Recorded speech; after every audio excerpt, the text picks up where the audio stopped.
नमस्कार, आप देख रहे हैं 5 की बात और मैं हूं नकमा। लखीमपुर हिंसा को कांग्रेस और अन्य विपक्षी पार्टियों ने इस मामले को लेकर सरकार पर हल्ला बोला है। महाराष्ट्र में सत्तारूढ़ महाविकास आघाड़ी ने आज राज्यव्यापी बंद का आयोजन किया है। बंद के दौरान जरूरी सेवाओं को छोड़कर सभी चीजें बंद कराने की कोशिश की गई। शिवसेना, कांग्रेस और एनसीपी के गठबंधन ने लोगों से बंद में शामिल होने की अपील की थी। मुंबई के डब्बे वालों ने इस बंद का समर्थन किया। ठाणे में शिवसेना कार्यकर्ता जबरन ऑटो रिक्शा बंद कराते हुए नजर आए। इस दौरान कुछ ऑटो वालों के साथ मारपीट की भी तस्वीरें सामने आई हैं। बंद के दौरान तोड़फोड़ की घटनाओं के चलते मुंबई में आज बेस्ट की बसें भी कम चली। बेस्ट बस प्रशासन के मुताबिक बंद के दौरान 8 बसों को नुकसान पहुंचा है। लखीमपुर खीरी हिंसा को लेकर कांग्रेस ने आज देशव्यापी मौन प्रदर्शन भी किया है। कांग्रेस महासचिव प्रियंका गांधी लखनऊ में मौन धरने पर बैठी हैं। प्रियंका गांधी केंद्रीय गृह राज्य मंत्री अजय मिश्रा के इस्तीफे की मांग कर रही हैं। इस बीच महाराष्ट्र के पूर्व सीएम देवेंद्र फडणवीस ने महाराष्ट्र बंद को ढोंग बताते हुए कहा है कि राज्य सरकार पुलिस की मदद से बंद करवा रही है। राज्य की सरकार और महानगर पालिका प्रशासन इनकी मिलीभगत है।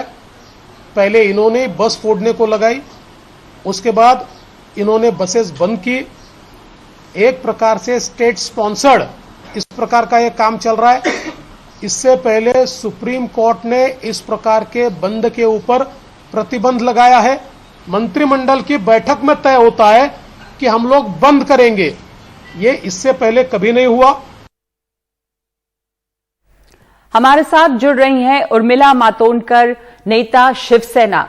उर्मिला, बहुत बहुत स्वागत है आपका। धन्यवाद हमें समय देने के लिए। आपने देवेंद्र फडणवीस को सुना इस समय, वो कह रहे हैं कि जैसा अभी हुआ, जिस तरह से बंद कराया गया, वैसा पहले कभी नहीं हुआ और ये स्टेट स्पॉन्सर्ड बंद था। आपकी प्रतिक्रिया? देखिए, कहने वाले तो खैर बहुत कुछ कहेंगे और विरोधी पक्ष नेता हमेशा ही उनकी जिस तरह से उनके मुद्दे जाहिर करते हैं वो उनका अपना एक स्टाइल होता है। लेकिन एक बात मैं यहाँ स्पष्ट करना चाहती हूँ कि महाराष्ट्र की एक बहुत बड़ा इतिहास रहा है। महाराष्ट्र का एक बहुत ही ज्यादा संवेदनशील ऐसा ये राज्य रहा है हमेशा से, और अपने मौलिक अधिकारों के लिए खड़े रहने का इनका एक बहुत बड़ा इतिहास हमारा रह चुका है। हमेशा महाराष्ट्र ने मौलिक अधिकारों के लिए खड़े रहे हैं, और इस वक्त जब हम अपने मौलिक अधिकार कहते हैं तो ये अपने कौन है, इस पर ही एक सवालिया निशान अभी दुर्दैववश खड़ा हो चुका है। तो ये किसान जो 1 बरस से अभी इस तरह का आंदोलन कर रहे हैं, अपनी मांगे केंद्र सरकार के आगे रख रहे हैं, और उन्हें कोई इसमें ज्यादा कोई उनकी मदद नहीं कर रहा है। पूरा मीडिया होता है वो पूरी तरह से ताकत लगाता है कि उनके मुद्दे दूसरे तरीके से उनके ऊपर अटेंशन नहीं आए। इन सब के चलते 500 या 600 किसानों ने इस सब के दौरान, पिछले 1 बरस के दौरान अपनी जानें भी गंवाई हैं।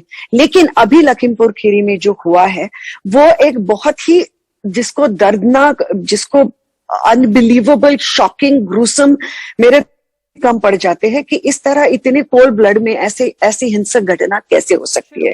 ये एक नरसंहार की तरह हुआ है, और मुझे लगता है कि इस वक्त तक इस घटना पर अगर हम दूसरी तरह देखते रहे तो मुझे नहीं पता कि हमारे देश में किस तरह का लोकतंत्र चल रहा है, ऐसा हमें कहना चाहिए। बिल्कुल। रही बात बीजेपी की इस तरह के इसकी, तो उन्होंने भी यूपीए के गवर्नमेंट में महंगाई के चलते वगैरह काफी सारे ऐसे प्रदर्शन किए हैं, और काफी बड़े पैमाने पर किए हैं। मुंबई में किए, महाराष्ट्र में किए हैं। तो मुझे लगता है कि वो अपनी अपनी उनके वक्त थी, लेकिन घटना घटी है ये कितनी ही चीजों के खिलाफ, सबके ऊपर सारे बड़े नेताओं की, बीजेपी के और सारे बड़े मंत्रियों की चुप्पी जो है वो समझ में आने जैसी है नहीं। और मुझे ऐसे लगता है उसके ऊपर उनका स्टैंड सबसे पहले तो उन्होंने ये क्लियर कर देना चाहिए, ये मुझे लगता है। जी, आप एक तो बात हुई कि जो आज बंद हुआ, और दूसरी बात लखीमपुर खीरी में हिंसा हुई किसानों के खिलाफ, उसके विरोध में ये बंद हुआ। कांग्रेस ने मौन भी रखा, अलग अलग जगहों पर प्रदर्शन हुआ है। इस पर अब जो शुरुआत में एक्शन नहीं हुआ, लेकिन आशीष मिश्र जो बेटे हैं मंत्री जी के, उनको कोर्ट ने कल से 3 दिन की पुलिस रिमांड पर देने का फैसला किया है।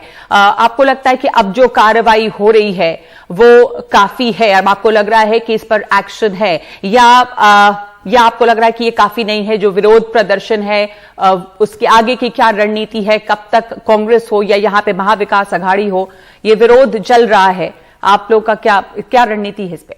मुझे लगता है कि ये चीजें यहाँ तक पहुंची ही इसलिए है क्योंकि इंसाफ होता हुआ दिखाई नजर नहीं आ रहा था। और सबसे पहले तो इंसाफ दूर की बात है, सही जो प्रतिमाएं हैं, जो सच्चाई है, वही लोगों तक पहुंचाई नहीं जाती है। सारा का सारा एक मीडिया का पूरा एक बहुत बड़ा जो पार्ट है वो सच्चाई लोगों तक आने नहीं देता है। अगर ये कुछ वीडियोस जो बाय मिस्टेक कोइंसिडेंटली लोगों तक पहुंचे हैं, अगर वो लोगों तक नहीं पहुंचते तो पहले तो सवाल या निशान खड़े होते हैं, बोलना शुरू कर देते हैं ये पहले किसान है ही नहीं, फिर कहते हैं कि वो तलवारें लेके और फिर पत्थर लेके जा रहे थे, जबकि हर एक वीडियो में दिखाई देता है कि वो काले झंडे ले सिर्फ अपना प्रोटेस्ट दिखा रहे थे, अपनी नाराजगी दिखा रहे थे, जो कि पूरी तरह से अलाउड है। और उसके बाद क्योंकि ये कुछ वीडियोस बाहर आए, फाइनली ये सारी चीजों को अंडरलाइन किया गया और बहुत ही कम मीडिया ने इस चीजों को लोगों तक पहुंचाने में मदद की है। बाकी के तो लोग अभी तक यही कह रहे थे, तो यही सारी चीजों में। और इस तरह मुझे तो लगता है जब सुप्रीम कोर्ट ने भी सुनवाई की तो उन्होंने भी फटकारा है कि राज्य में जो जिस तरह का जस्टिस दिखाई दे रहा है, जिस तरह की कार्रवाई हो रही है वो काफी नहीं है, ये खुद उन्होंने भी कहा है। आपने उर्मिला आपने ये सवाल उठाया, अभी आपने कहा कि इस पर नेताओं की खामोशी है, मतलब इस पर बड़े नेताओं ने, तमाम लोग अभी तक चुप हैं। प्रधानमंत्री के ऊपर भी सवाल उठ रहे हैं कि अभी तक उन्होंने वो लखनऊ भी गए पर वो लखीमपुर नहीं गए। जी, क्योंकि सबसे सवाल पहला ये है कि किसान हमारे अन्नदाता है, आज इतने महीनों से वो इस पर बैठे हुए हैं, इनकी तो मतलब कोई सुन तो नहीं रहा है इनकी बातें। और इसके बावजूद जो लोग मर गए हैं, इनमें 22 साल का लड़का, 40 साल का आदमी, 60 साल का आदमी, रमन कश्यप करके एक प्रेस का भी यंग जर्नलिस्ट था, वो भी अपनी जान गंवा बैठा है। क्या ये हमारे देश के हैं? ये लोग कहाँ के लोग हैं? तो ये कहाँ का इंसाफ है और ये कहाँ की? और पहले तो मैं ये समझना चाहती हूँ ऐसे नेता कैसे नेता होते हैं कि जो इस तरह के नरसंहार पे बात ही नहीं करते, इस लेवल की चुप्पी लेकर बैठ जाते हैं कि आदमी हिल जाए कि ये कैसे हो सकता है मुमकिन कि ये आपके सामने वीडियो जो आपको दिखता है उसके बाद में आप किसी भी तरह की प्रतिक्रिया देना जरूरी नहीं समझते। तो क्या ये सत्ता से आया हुआ अंधापन है, क्या है, ये समझना नामुमकिन हो चुका है। जी उर्मिला, आज के बंद पर एक सवाल कि इसका समर्थन कहा जा रहा है कि मुंबई के डब्बा वालों ने भी किया, लेकिन ठाणे में शिवसेना के कार्यकर्ता जबरन बंद कराते हुए भी दिखाई दिए ऑटो रिक्शा को। कई जगह पे हिंसा मारपीट की तस्वीरें भी सामने आई हैं। इसलिए विपक्ष कह रहा है कि ये स्टेट स्पॉन्सर्ड है, पुलिस की मदद से बंद कराया गया है। कितना जन समर्थन दिखाई दिया है? जन समर्थन जो होता है वो अपने आप में दिखता है। अगर ये एक हद घटना हुई है तो ये जाहिर सी बात है, ये निंदनीय है, ये अवॉइड हो सकता था, ये गलत है। लेकिन डब्बा वालों से लेके व्यापारी वर्ग तक सारे के सारे लेवल के लोगों ने अपना समर्थन इस बंद को दिया है। और इसकी वजह यह है नगमा कि अगर हम आज दूसरी तरफ देखते हैं, आज किसानों के ऊपर ये चीज हो रही है, कल को डॉक्टरों पे होगी, परसों किसानों पे होगी, वकीलों पे हो सकती है।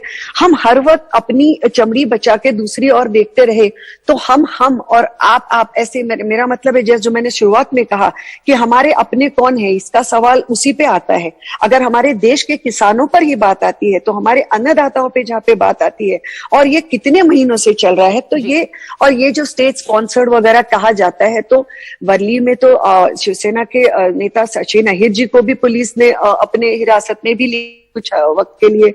वहां पे मुंबई की मेयर किशोरी ताई भी बैठी हुई थी।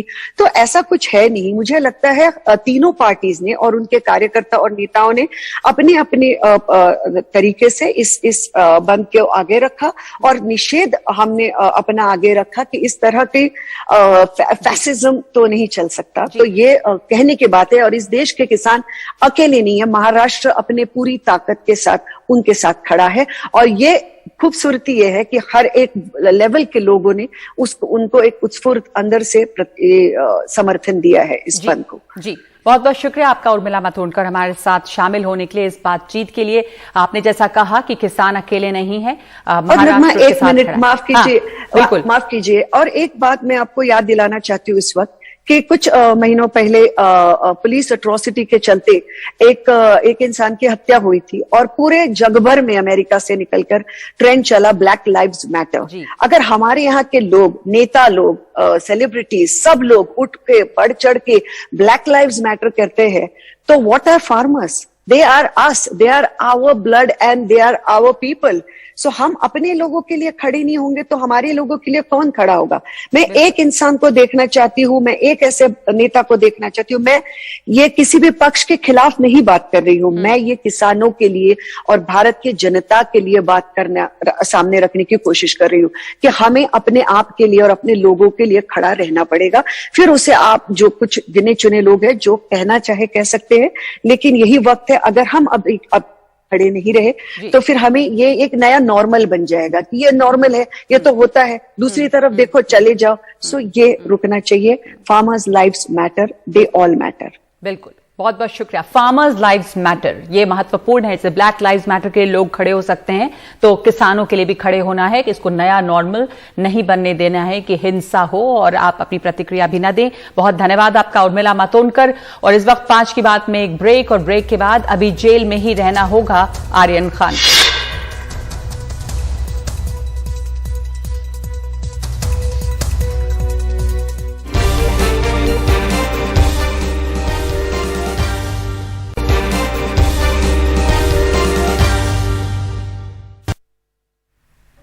मुंबई क्रूज ड्रग मामले में जेल में बंद शाहरुख खान के बेटे आर्यन खान को 13 अक्टूबर तक न्यायिक हिरासत में जेल में ही रहना होगा। अब इस मामले पर बुधवार की दोपहर को सुनवाई होगी। शुक्रवार को एक मैजिस्ट्रेट ने उन्हें इस आधार पर जमानत देने से इनकार कर दिया था कि अदालत के पास याचिका सुनने का कोई अधिकार नहीं है। आज सेशंस कोर्ट ने एनसीबी को जवाब दाखिल करने के लिए बुधवार सुबह तक का समय दिया है। अरबाज का आज सुबह ही बेल एप्लीकेशन फाइल हुआ है। एनसीबी को हमने सर्विस किया है। वेडनेसडे को वो बोर्ड पे आएगा। वी आर एक्सपेक्टिंग, हम रिप्लाई एक्सपेक्ट कर रहे हैं वेडनेसडे को 2:45 को जब मैटर सुना जाएगा। हमने हमारा सर्विस का पार्ट कर लिया है। अभी एनसीबी रिप्लाई लाता है नहीं लाता है वो वेडनेसडे को ही पता चलेगा। वी आर एक्सपेक्टिंग कि रिप्लाई आ जाएगा बिकॉज हमने भी 2-3 दिन पहले सर्व कर लिया है अभी। So let's see.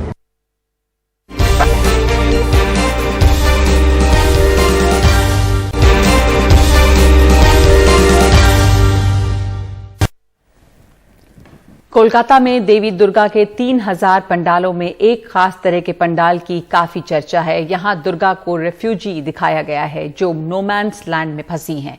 ये झांकी उन हजारों लोगों के दर्द को बयान कर रही है जो नागरिकता संशोधन कानून की वजह से अपने घरों को छोड़ अज्ञात जगहों पर जाने को मजबूर हुए। ज्यादातर लोगों के लिए दुर्गा पूजा का मतलब होता है सजना, सजाना, खाना खाना, लोगों के साथ अड्डा लगाना, यही सब होता है दुर्गा पूजा। लेकिन यहाँ वरिशा क्लब के पंडाल में आने से कुछ दूसरा ही अनुभूति होता है, क्योंकि यहाँ पे जो माँ दुर्गा है वो कोई ट्रेडिशनल माँ दुर्गा नहीं है। पिछले साल वो थी माइग्रेंट माँ दुर्गा और इस बार वो हैं रेफ्यूजी माँ दुर्गा। माँ दुर्गा जो रेफ्यूजी बन चुकी हैं क्योंकि CAA और NRC का डर है सभी के अंदर, माँ दुर्गा के अंदर भी।